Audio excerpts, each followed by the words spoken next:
దుష్ట శిక్షణ శిష్ట రక్షణార్థం ఇలా వైకుంఠంలో శ్రీ శ్రీనివాసునిగా వెలిసిన దివ్యక్షేత్రం తిరుమల. భక్తుల కొంగు బంగారమై వెలిసిన ఈ క్షేత్రం నిత్య కళ్యాణం పచ్చతోరణంగా విరాజిల్లుతోంది. తిరుమల వెంకన్నను క్షణకాలమైనా దర్శించుకుంటే తమ జన్మ ధన్యమవుతుందని భావిస్తుంటారు భక్తులు. అందుకే నిత్యం వేలాది మంది భక్తులు తిరుమలకు తరలి వస్తుంటారు. వైకుంఠ ఏకాదశి, రథసప్తమి, బ్రహ్మోత్సవాలు లాంటి పర్వదినాల్లో అయితే భక్తుల సంఖ్య 1,00,000కు పైమాటే. అయితే 1,00,000 మందికి పైగా భక్తులు తిరుమలకు వస్తే వసతి సౌకర్యం ఎలా? ఇప్పుడు ఇదే అందరి మధ్యలో మెదులుతున్న ప్రశ్న. ఈ నేపథ్యంలోనే టీటీడీ బేస్ క్యాంప్ పేరుతో ఓ సరికొత్త ఆలోచనకు తెరలేపింది. ఇంతకీ అది ఎక్కడ నిర్మిస్తారు? దానివల్ల కలిగే ఉపయోగాలేంటి?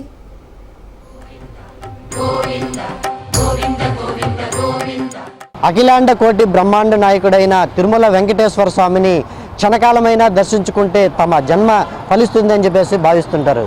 ఇందుకేనేమో తిరుమలకు వచ్చే భక్తుల సంఖ్య రోజు రోజుకి గణనీయంగా పెరుగుతుంది. అయితే టీటీడీ ఒక కొత్త ఆలోచనకు తెరలేపింది. దాన్నే బేస్ క్యాంప్ అనేసి తిరుపతిలో నిర్మించాలనుకుంటుంది. అసలు ఈ తిరుపతిలో బేస్ క్యాంపు నిర్వహించాలనేసి ప్రతిపాదన ఎలా వచ్చింది, ఒకవేళ నిర్మిస్తే అది ఎక్కడ నిర్మిస్తారు అనే అంశాలు ఇప్పుడు తెలుసుకుందాం.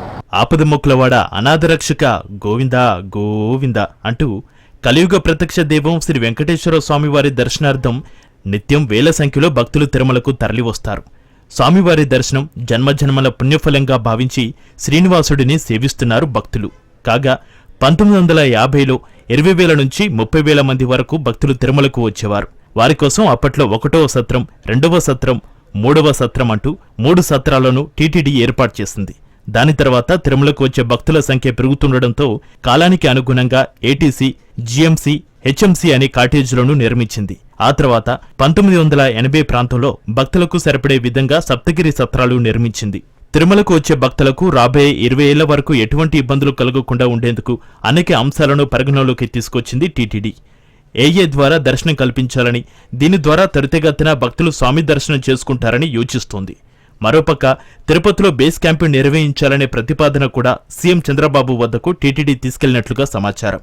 అలిపిరి వద్ద 15 హెక్టార్ల విస్తీర్ణంలో బేస్ క్యాంపు నిర్మాణం చేపట్టాలని నిర్ణయించింది.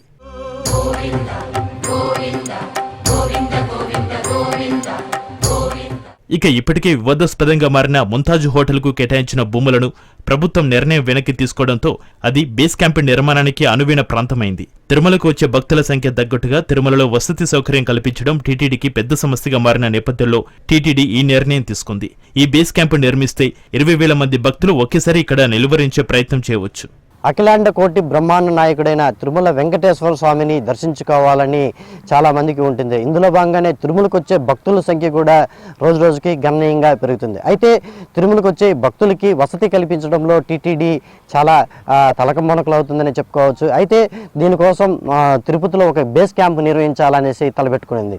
ప్రస్తుతం నేను ఏదైతే ఆ బేస్ క్యాంప్ నిర్మించాలా అనుకున్న ప్రదేశంలో ఉన్నానో మనం చూస్తున్న దృశ్యాలన్నీ కూడా గతంలో ఏదైతే ముంతాజ్ హోటల్ పేరుతో ఇక్కడ 5 స్టార్ హోటల్ నిర్మించాలనుకున్నారు. అయితే ఇది హిందూ సంఘాల దగ్గర నుంచి వస్తున్న వ్యతిరేకత నేపథ్యంలోనే టీటీడీ ఎట్టకేకలకు దాన్ని స్వాధీనం చేసుకుంది.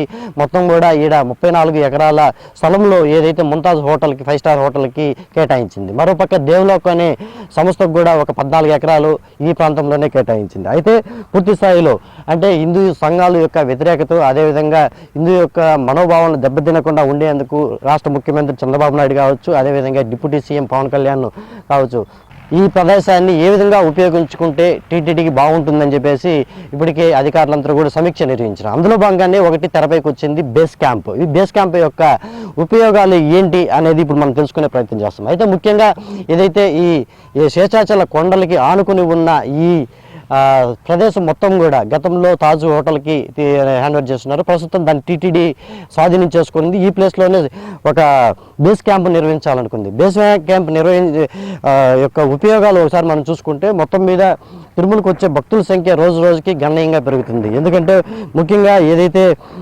సాధారణ రోజుల్లో చూసుకుంటే మనం 60,000 నుంచి 70,000 మంది వరకు కూడా తిరుమలకు భక్తులు వస్తుంటారు. మరోపక్క ఏదైతే ప్రత్యేకమైన పర్వదినాల్లో అయితే ఈ సంఖ్య 1,00,000కు పైమాట అని చెప్పుకోవచ్చు. అయితే 1,00,000 మందికి పైగా భక్తులు ఏదైతే తరలి వచ్చిన నేపథ్యంలో వాళ్ళకి భక్తులకి ముఖ్యంగా వసతి కల్పించే దానిలో టీటీడీ చాలా ఇబ్బందులు పడుతుందని చెప్పుకోవచ్చు. ఎందుకంటే ఇటు వీఐపీలు తాకిడి కావచ్చు, మరోపక్క రోజు రోజుకి పెరుగుతున్న ఈ భక్తుల తాకిడి వలన. అయితే ఈ బేస్ క్యాంప్ ఒకవేళ నిర్వహిస్తే తిరుపతిలో 20,000 మందికి ఇక్కడే ఈ బేస్ క్యాంపులోనే వాళ్ళకి అన్ని సౌకర్యాలు, అంటే వసతి సౌకర్యాలతో పాటు అదేవిధంగా బస్సు సౌకర్యం కావచ్చు, అన్ని సౌకర్యాలు, అదేవిధంగా స్నానం గదులు కావచ్చు, అన్నీ కూడా ఈ బేస్ క్యాంప్లో ఉపయోగపడుతుందనే చెప్పుకోవచ్చు. మరోపక్క ఇది ఇటు అలిపిరి కాలినడక మార్గానికి, మరోపక్క శివారిమెట్టు కాలినడక మార్గానికి మధ్య మార్గంలో ఉండేది ఈ ప్రదేశం కాబట్టి దీన్ని ఈ విధంగా భక్తులకు ఉపయోగించుకుంటే బాగుంటుందనే ప్రతిపాదన అయితే టీటీడీ తెర మీదకి తీసుకొచ్చింది. నిజంగా ఇది ఖచ్చితంగా తీసుకొని వచ్చి అమలు చేసి ఈ విధంగా బేస్ క్యాంప్ నిర్వహిస్తే మాత్రము ఇది తిరుమలకు వచ్చే భక్తులకి నిజంగా చాలా ఉపయోగకరంగానే ఉంటుందని చెప్పేసి మాత్రం మనం చెప్పుకోవచ్చు. 2047 నాటికి తిరుమలకు వచ్చే భక్తుల సంఖ్య అంచనా వేస్తున్న టీటీడీ అలాంటి పరిస్థితి వస్తే తిరుమలలో కొత్తగా వసతి సముదాయాలు నిర్మించడం అసాధ్యమని భావిస్తోంది. తిరుమలను కాంక్రీట్ జంగిల్గా మార్చాల్సి వస్తుందని భావిస్తున్న టీటీడీ చెట్లను నరికి వసతి గదులు నిర్మించాల్సిన పరిస్థితి ఏర్పడుతుంది. ఇది ఏమాత్రం సాధ్యమయ్యే పని కాదు కాబట్టే టీటీడీ ప్రత్యామ్నాయ ఆలోచనలో భాగమే అలిపిరి బేస్ క్యాంప్ అయింది. దాదాపు 25,000 మంది భక్తులకు సరిపడా సౌకర్యాలను అందుబాటులోకి తీసుకురావాలన్న ఆలోచనతోనే కొండకు చేరే భక్తులకు అలిపిరి నుంచే నియంత్రించాలని ప్లాన్ చేస్తుంది. రద్దీని దృష్టిలో ఉంచుకుని అందుకు అనుగుణంగానే ఏర్పాట్లు చేస్తున్నారు.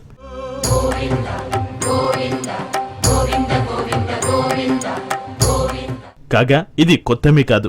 జమ్మూ కాశ్మీర్లోని వైష్ణవి మాత దేవాలయంలో కూడా ఇలానే జరుగుతుంది. ఎప్పుడైతే కొండపై జనాలు నిండిపోతారో అప్పుడు ఈ బేస్ క్యాంప్ని ఉపయోగిస్తారు. భక్తుల్ని అక్కడ నిలువరించి అక్కడ ఉన్న భక్తులకు అన్ని సౌకర్యాలు కల్పిస్తారు. కొండపై భక్తులు తగ్గిన తర్వాత ఇక్కడే వారిని కొండపైకి అనుమతిస్తారు. అప్పుడు తిరుమలకు వచ్చే భక్తులకు వసతి సౌకర్యాన్ని తిరుపతిలోనే పొందవచ్చు. ఈ బేస్ క్యాంపు కార్యరూపం దాల్చుకుంటే తిరుపతిలోనే భక్తులకు వసతి సౌకర్యం కల్పించే విధంగా చర్యలు తీసుకోవచ్చు. ఇది మొత్తం మీద తిరుమలకు వచ్చే భక్తుల సంఖ్య అధికంగా పెరుగుతున్న నేపథ్యంలో తిరుపతిలోని అలిపిరి సమీపంలో నిర్మించదలపెట్టుకున్న ఈ బేస్ క్యాంపు పూర్తి స్థాయిలో ఉపయోగంలోకి వస్తే తిరుమలకు వచ్చే భక్తులకి వసతి కల్పించే ఏ విధంగా అయితే తలమలకలు పడుతుందో టీటీడీ, అయితే తిరుపతిలో అలిపిరి సమీపంలో ఉన్న ఈ బేస్ క్యాంప్ నిర్మిస్తే మాత్రం ఇది ఖచ్చితంగా రాబోయే ఒక 20 ఏళ్ళ గంట, అంటే విజన్ 24/7 వరకు కూడా ఇది చాలా ఉపయోగపడుతుందనేసి చెప్పుకోవచ్చు. కెమెరా పర్సన్ రమణాతో కిరణ్, రాజ్ న్యూస్, తిరుపతి నుంచి.